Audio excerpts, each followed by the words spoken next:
Organized by the Africa Center for Energy Policy, ACEP, the week-long training brought together policymakers, civil society actors, academics and journalists, all focused on tackling climate change, advancing renewable energy and driving policy reforms. And you think about it, you can't conclude.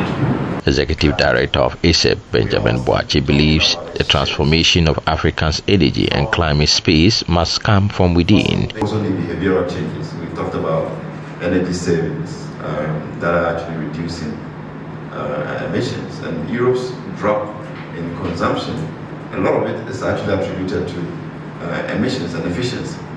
The price of gas went through the roof. People were compelled to be efficient. You can't abuse your gas any longer, and therefore that is helping reduce emissions. So we need to change our lifestyles, be more efficient to get us to that net zero emission. Through expert-led session and peer learning, participants exploit real-world strategies for climate governance, sustainable financing and innovation. Pauline Mpete with RSM South Africa says it has been an eye-opener. We've had different views from different countries present. We've also had different views from current policymakers and people from academia about what does the data really say, and our opinions and narratives based on the available data. Do we go to market with this information, with the correct information? Are we engaging with conversations amongst ourselves that reflect what is really happening on the ground?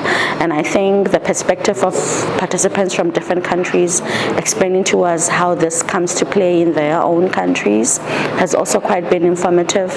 Makes you want to look at your country not in isolation of what's happening around the world. The session on climate finance especially made it clear how vulnerable communities are being left behind and how climate leaders can advocate for change.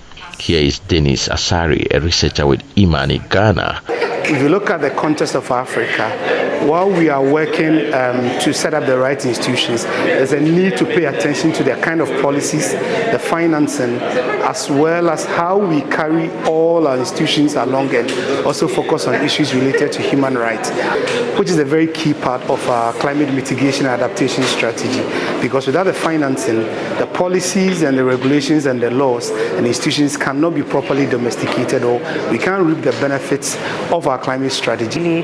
Was that there are terms that are interchangeably used, and we need to engage on some of the climate terms to understand what is going on in the environment. And also issues around climate justice. How do we move as it relates to that? Issues around adaptation and mitigation. What are the current technologies? Financing.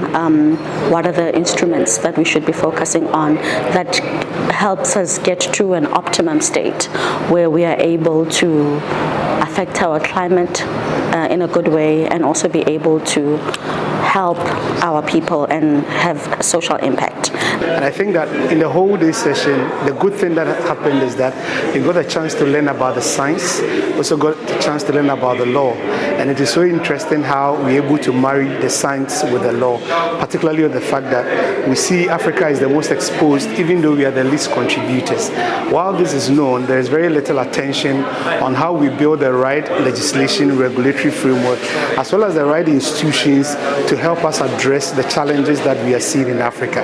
But I think one of the most important or key lessons that we also got to do is that we got a chance to also dive a little deeper into the work that other countries are doing, particularly around climate litigation and domesticating international conventions. And I think that was a very major learning that I am taking away from this session today. With the right policies, investments, and people like the Africa climate leaders leading the charge, experts say Africa will be well prepared to lead the fight against the impact of climate change. A report by Mohamed Nurudeen. Climate Focus is brought to you by Joy News in partnership with Youth Bridge Foundation, bridging gaps for positive youth development, and the Climate Development Knowledge Network.